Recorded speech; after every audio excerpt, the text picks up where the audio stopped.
निकल गया। जोर लगा के आयशा।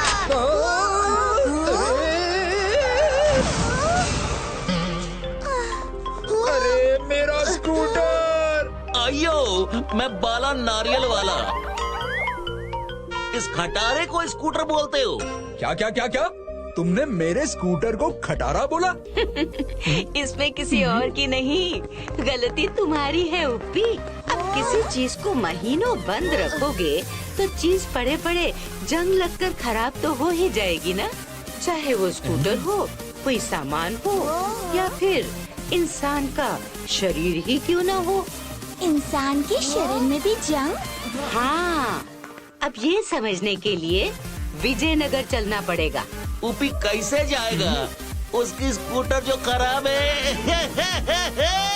वेरी बैड जोक बाला अंकल। विजयनगर जाने के लिए हमें स्कूटर नहीं, अम्मा की टाइम मशीन लगती है, जिसका नाम है सूर्यनारायण सुदामा।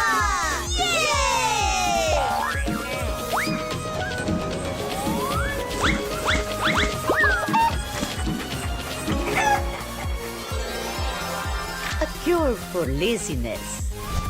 दूर देश में एक नौजवान था जिसका नाम था माधवन, जिसने खुद से वादा किया था कि वो अगर शादी करेगा तो ऐसी लड़की से जो सुंदर भी हो और बुद्धिमान भी।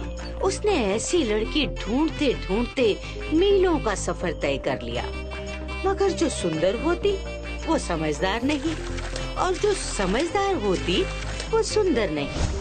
आखिरकार वो अपने सपनों की राजकुमारी को तलाशते हुए विजयनगर आ पहुंचा। ऐसा लगता मैं पूरी दुनिया घुमा हूं ना, मगर एक भी लड़की नहीं मिलती जी। कहीं हमको जिंदगी भर कुंवारा ही तो नहीं रहना पड़ेगा।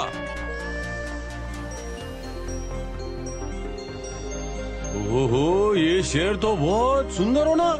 लगता है इधर मेरे को मेरी सुंदर राजकुमारी पक्का मिल जाती।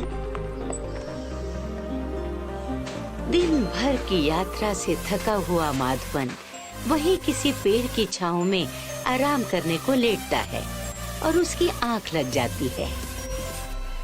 रोज की तरह मैं सबसे सवाल पूछूंगा, जिसका जवाब फुर्ती में देना होगा। हाँ हाँ पूछो काका पूछो।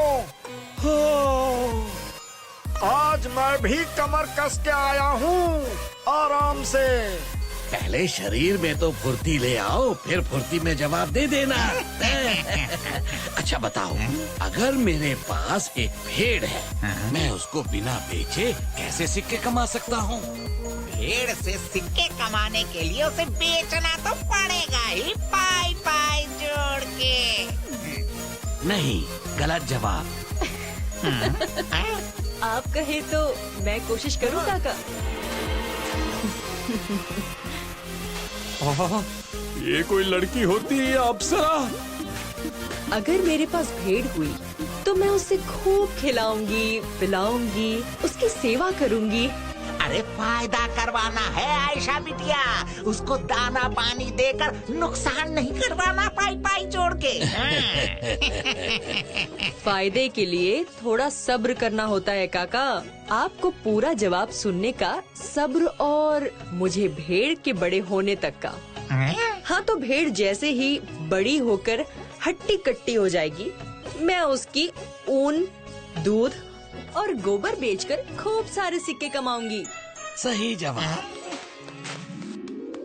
क्या भैया, ये तो ठीक वैसी है जिसकी तलाशा में मैं यहाँ वहाँ भटक रहा था। खूबसूरत के साथ बुद्धिमान भी। वाह वाह वाह वाह वाह, क्या जवाब देती है फटाफट। काका, एक और सवाल करो ना, बस एक हो रहा। काका सवाल पर सवाल करते जाते और आयशा पल भर में उसका जवाब दे देती और इस तरह माधवन की सुंदर और बुद्धिमान लड़की की तलाश खत्म हो जाती है। माधवन आयशा से शादी करके विजयनगर से विदा लेकर अपने आलीशान घर में पहुंचता है। नए घर में आयशा के आसपास हमेशा नौकर चाकर रहते, जो उसे एक तिनका भी उठाने नहीं देते। इतना आलीशान घर, ये तो महल है, महल।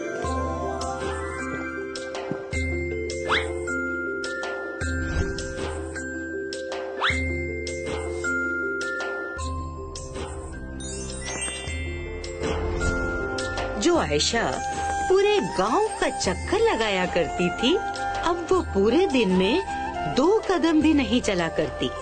कुल मिलाकर आयशा को अपना ये नया रहन सहन बहुत ही भाने लगा।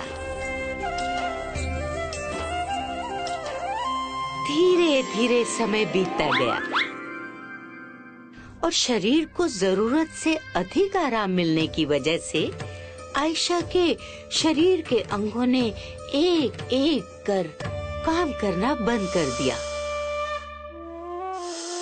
आयशा को दिखाने के लिए माधवन ने कई वैद्य हकीम बुलाए, मगर किसी की दवाई का आयशा पर कोई असर नहीं हुआ। धीरे धीरे आयशा के बीमार होने की खबर उड़ती उड़ती उसके गांव विजयनगर तक पहुंचती है। मैं ठीक करूंगा उसे। मैं चला और अपनी पुरानी आयशा बिटिया को वापस लेकर ही लौटूंगा। सभी गांव वाले काका की इस बात से अचंभित हो जाते हैं कि जिसको भला वैद्य हकीम ठीक नहीं कर पाए, उसे काका कैसे ठीक कर पाएंगे। काका सीधे वहाँ से निकलकर माधवन के महल पर जा पहुँचते हैं। काका आप? हाँ, मैं आ गया हूँ।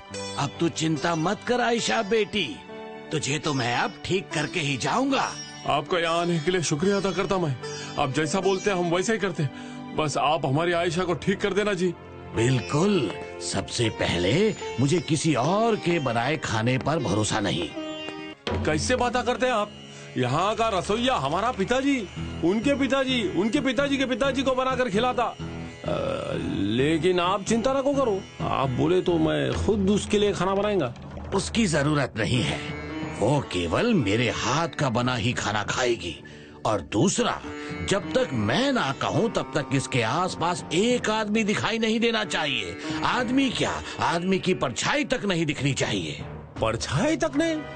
फिर घर का सारा काम कौन करता जी? सब ऐसा करेगी। नौकर चाकर रहे ना रहे, तुम्हें ये घर शीशे की तरह चमका कर रखना पड़ेगा। मगर अगर मगर की बात है तो मैं जाता हूँ। नहीं नहीं काका, आप कहीं मत जाइए। आप जैसा बोलेंगे मैं वैसा करने को तैयार हूँ। अगले दिन से ही काका के कहने के अनुसार आयशा का पूरा रूटीन चेंज हो गया।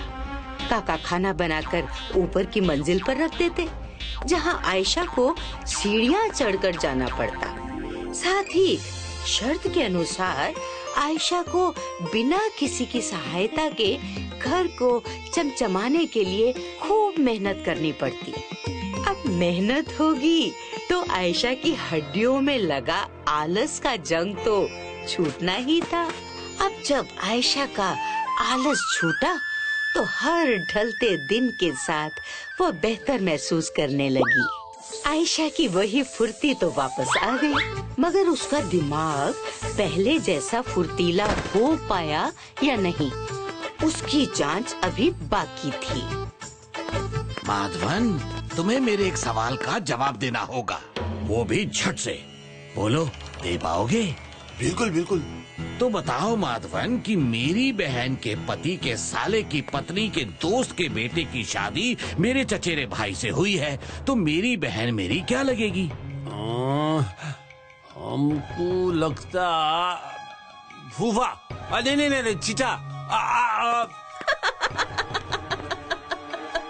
क्या काका, आपकी बहन तो आपकी बहन ही लगेगी ना? बिल्कुल सही जवाब। वाह, आप तो चमत्कारा कर देते काका। आपने मेरी पुरानी आयशा को वापस ला दिया। आप ये कैसे करते जी? मैंने कुछ नहीं किया। ये जब विजयनगर में थी तो पूरे गांव की मदद किया करती। पूरे दिन नगर के कभी इस कोने कभी उस कोने, यूँ समझो फुर्ती की दुकान थी। अपनी बुद्धि से अच्छी अच्छी गुत्थियां सुलझा दिया करती थी। मगर जब तुम यहाँ आई, तुम्हारी हड्डियों में आराम की जंग लग गई। मैंने तो बस पहले जैसे रहने की आदत डलवाई। तुम्हारी हड्डियों और दिमाग में लगी जंग अपने आप निकल गई। अच्छा, तो ये थी आपकी योजना। यानी कि आयशा पहले जैसी हेल्दी हो गई। अरे ये क्या कर रहे हो उपी? मैं भी इस पे लगी जंग को छुड़ा रहा हूँ।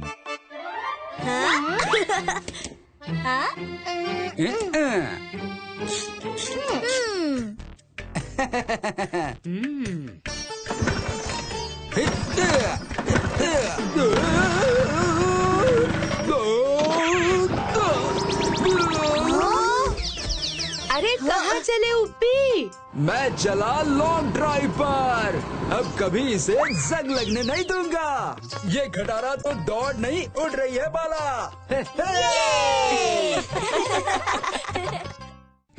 If you like this video, subscribe to our channel Murthy Media. बातों ही बातों में टप से टपके चखे वही जो गप